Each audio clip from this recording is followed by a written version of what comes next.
категорични такива процеси, които да преобърнат желанието им дори за живот.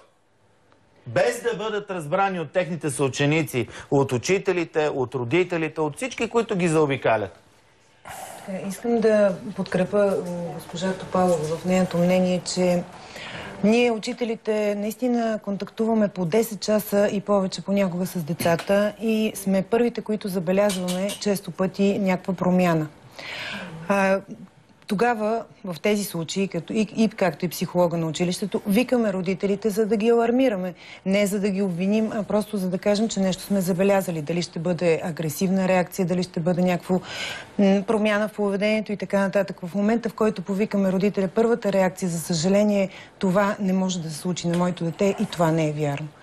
Съжалявам, че го казвам за такъв тежък случай, но в повечето случаи, когато ние поискаме помощта на родителя и комуникацията между нас и родителя да е в посока за помощ на детето, получаваме тази голям реакция. Процент от реакцията е това невъзможно. Това не е вярно, да, и това не може да е моето дете.